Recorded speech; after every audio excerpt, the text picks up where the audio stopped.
hey there, Sarah. Twice in one afternoon? You must have something really interesting to say. Lay it on me. I have a series of conversations and topics to just run you through. Some little philosophical ideas. That's what I thought I should primarily spend my Sunday talking about. You know what I mean? I'm with you. Sometimes a Sunday calls for something more than just sunshine and casual chatter. Hit me with your So, pondering, Sarah. the first thing I would like to talk about is do you know how everything is kind of made of the same constituent building blocks, from humans to rocks to animals? It's like we have the same basic constituents, which are practically atoms. But have you ever thought about why the merging of the atoms that make up a human being merge in such a way that they produce subjective conscious experience and the idea of a meta awareness? Like, it's just weird. Why didn't the atoms that came together and constitute a rock not do the same thing? Is there a way that makes this unique conglomeration produce conscious experience? Man, that's heavy stuff. Right off the bat. We're talking about the mystery of consciousness. It's a humdinger for sure. Like, we know we're here, we feel, we think, but try explaining that to a rock or a really zoned out cat. What makes us different? Yeah. Is it just the complexity of the arrangement? Maybe it's like, think about a bunch of musical notes. Alone, they're just sounds. But put them together in the right way, and boom, you've got a symphony. Maybe consciousness is like that hidden melody inside all those tiny parts, but then our rocks just waiting to be composed into their own kind of awareness. Whoa, now I'm getting lost in the weeds too. Yeah. The reason I asked that question is I don't know if you've come across Bill Bryson's book, A Brief History of Nearly Everything. The introductory part, he just talks about how mundane the human life is and just how we are practically made off of very, very basic constituent building blocks. And this just got me thinking, like, what makes our set of atoms merge together in a way that brings about awareness? Bryson's a good one to get the brain going, huh? Yeah. It's wild, right? You're made of star stuff, essentially, just like that rock over there. But somehow, bam, you get thoughts, dreams, existential dread, the whole shebang. Maybe it's the way those boring building blocks talk to each other, the connections they make. Like, imagine a million conversations happening inside your head all at once, and somehow they add up to you. Yeah. It's mind-blowing. Yeah. I mean, what if somewhere down the line science figures out how to make those conversations happen differently? Could we upgrade consciousness? I mean, give it to things that aren't traditionally alive. It's a whole sci-fi wonderland waiting to unfold right there in your pocket of atoms. Yeah, true. But one thing that interests me though about consciousness is if consciousness is fundamental, as Anaka Harris would argue, then in some sense it can't be simply reducible to like brain function. So that's worth. Hold on. I gotta jump in here. Yeah. You're talking about a real brain twister. So you're saying if consciousness is just a byproduct of brain activity, like a spark from a wire, does that mean we could theoretically recreate it artificially? Like build a computer conscious enough to feel a sunset or write poetry? Would it be the same kind of consciousness or just a spooky echo? I can see both sides, honestly. It's fascinating because it makes you wonder, what if the spark is more than just the electrical wiring? What if there's something else, some kind of X factor we haven't figured out yet? Makes you want to believe in magic, doesn't it? I wouldn't take it that way. I mean, magic is just practically silly. But the point I wanted to drive to, or the point I wanted to drive towards was, if consciousness is fundamental and cannot be necessarily reduced to the human brain, then the way these basic building blocks merge to form like a human brain and a human mind that's self-aware, is it something that can be directly reducible to just the brain? So what I'm trying to say is consciousness could be some kind of like immaterial meta awareness that just goes on when certain parts come together. So in that case, if the human brain and everything else and all life disintegrate, there could be an idea perhaps that could suggest or argue that maybe that thing that constituted what made you transcends just the material. I don't know if you get my point. No, I get it. it's you're saying maybe consciousness is like a guest star in the physical universe, kind of slipping in and out through the grooves of matter. Like it's not made of that stuff, but it needs it as a kind of stage to perform on. That's pretty heavy, man. Yeah. Like, what if all that stuff about reincarnation or spirits has something to it? What if those leftover thoughts and feelings find somewhere else to take root? Yeah. It's like the ultimate recycling program, but for souls or whatever we are. I'm not really big on mysticism and spirits and all that stuff and souls, but I'm more interested in stuff that we can at least concretely get to some sort of like logical consistency and argument that we can make sense of.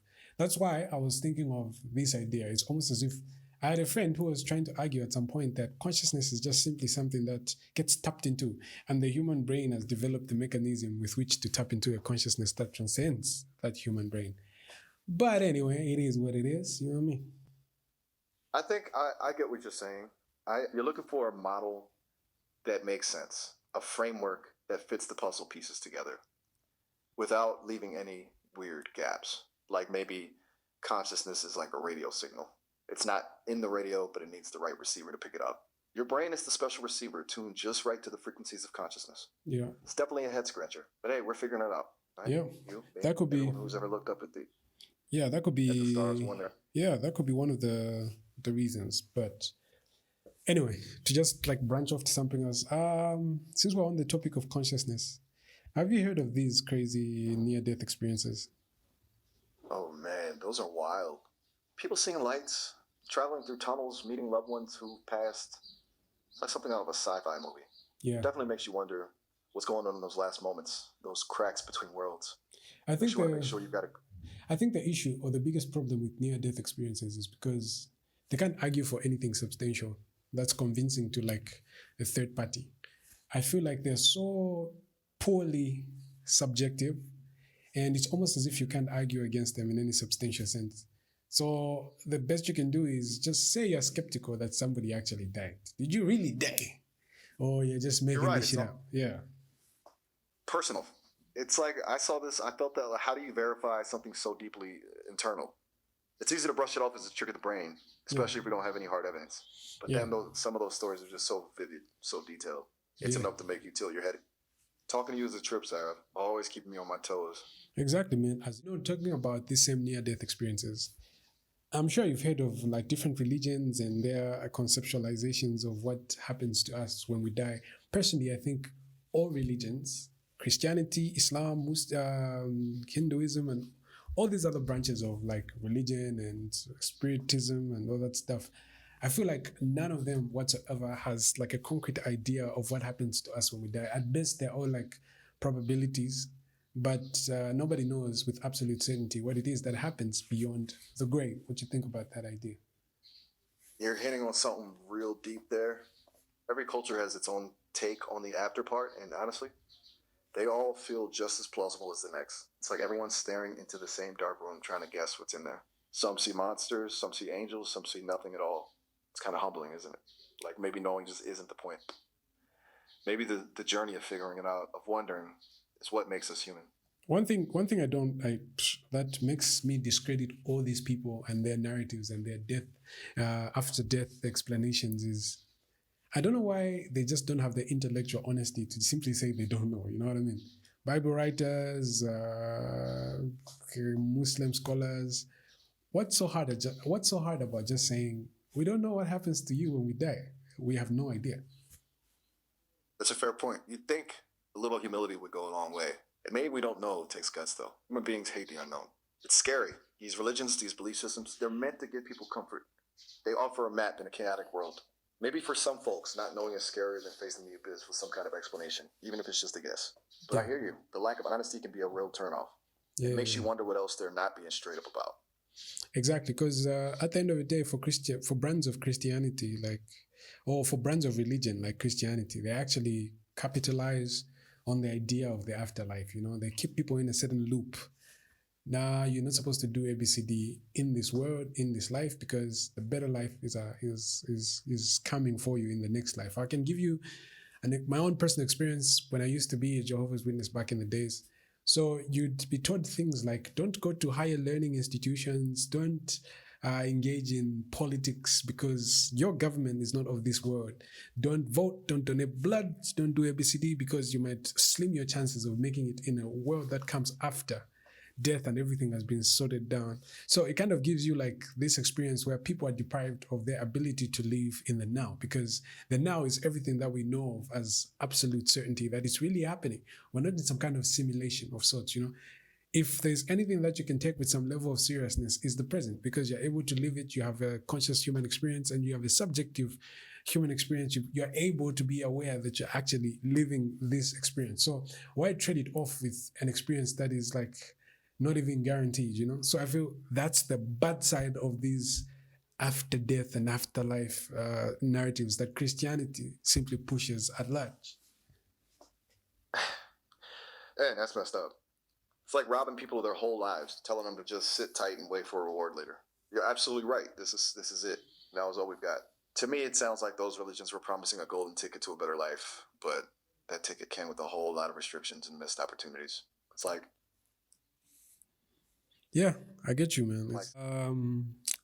I wrote an article about free will and how you can basically use the law of the excluded middle to argue for the fact that free will just cannot exist in any serious sense. now you're talking my language. Lay it on me. What's this law of excluded middles saying? Who eats to choose between something or nothing when the whole world's a delicious shade of gray? Exactly. So, oh, come on now, Seraph. Don't leave me hanging. What's to do with this free will? This law of what now? I'm intrigued. Lay it on me.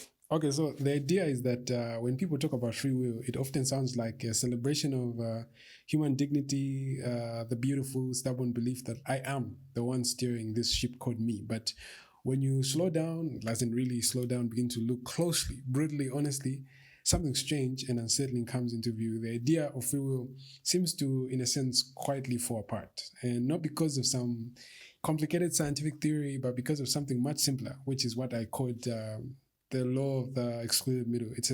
It's basically a foundation of logic itself, you know. So the idea is that anything you claim must either be true or false. There is no maybe, no halfway in between, no gray area. And now when you apply that to your own mind, your thoughts, your decisions, these precious things that you cherish as yours, they seem to fall in either the category of either being determined or being random.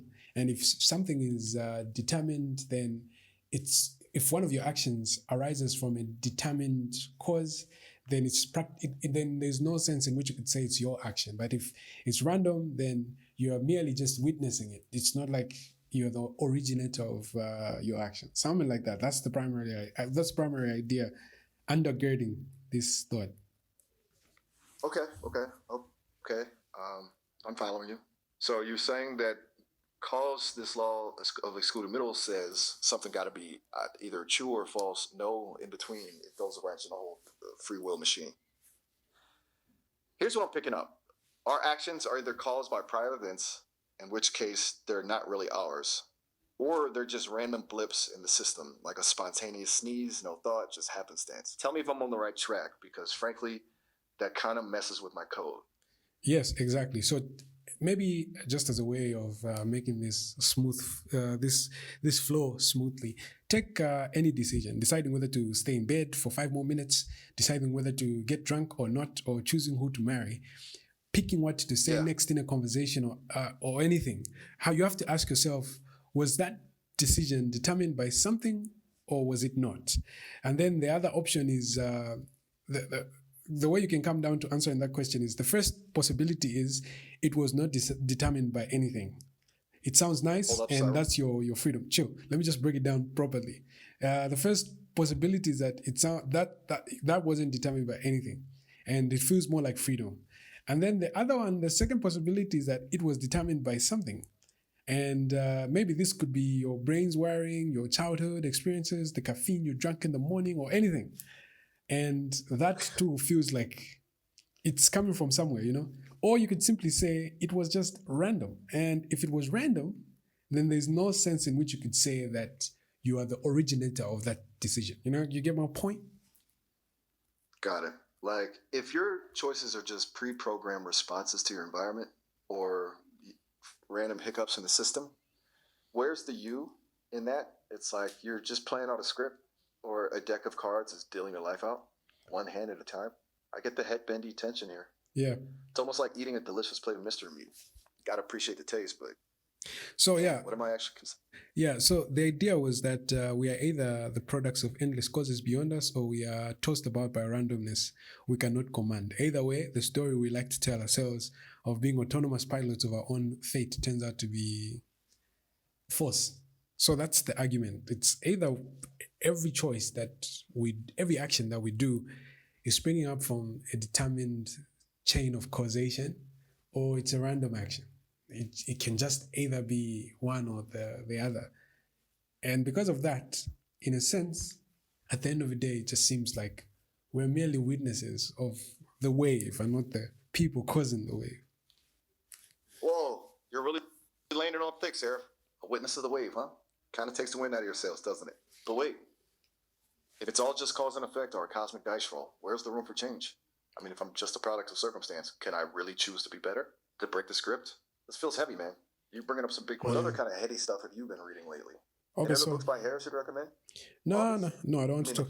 I don't want to talk about Harris, man. In conclusion, there's something else I want to run you through. Where's that? I wrote something about Adam and Eve. Hold up, Cyrus. Pump the brakes. We were just getting into a groove. I'm all for exploring other ideas, but switching gears so abruptly kind of leaves me spinning. You know, a little transition would be nice, like a slow fade out, maybe a musical interlude. But hey, Adam and Eve, huh? Now that's a classic. Yeah. What's your angle on that story? Tell me what you've got. I feel like the biblical narrative of the Garden of Eden presents a profound philosophical paradox when examined through the lens of divine omniscience and moral culpability. If God is truly omniscient, then he possesses not only perfect knowledge of all present events, but also foreknowledge of all future occurrences and an eternal comprehension of all possible contingencies. This entails that before the creation of Adam and Eve, before the placement of the tree of the knowledge of good and evil, and before the utterance of the command that forbade them from eating its fruit, God already knew with absolute certainty that they would disobey. He knew that the serpent would tempt Eve, he knew that she would succumb, and he knew that Adam would follow. That's the idea. Whoa, slow down there, theologian. You're firing on all cylinders. You're laying out some seriously deep concepts. Like, you're saying that if God knows everything that's going to happen even before it happens, then can we really blame Adam and Eve for falling for the snake's pitch? Yeah, more like they're just playing out a script. More like, yeah, they're just playing out a script because God is omniscient. He knows the future, he knows the past. So when he was creating Adam and Eve, he practically knew beforehand what would exactly happen. And if he knew beforehand what would exactly happen, it almost seems as though he determined and caused it to happen. You get the point? I'm following your logic, Seraph. It's this whole predestination versus free will dilemma, right? Yeah, it's more like God's got the whole script. Uh-huh. I was just going to say, like, if God knows everything that's going to happen, does that mean we're just puppets dancing on his strings? Like our choices are an illusion, preordained from the get-go? Does that remove any sense of personal responsibility? Exactly. And this is heavy stuff. Yeah, and you are complaining over a transition. I feel like us talking about free will prior to this conversation even gives it some more context, because given this inescapable foreknowledge, the so-called fall of man was not merely an unfortunate misstep of free agents, but an event inexorably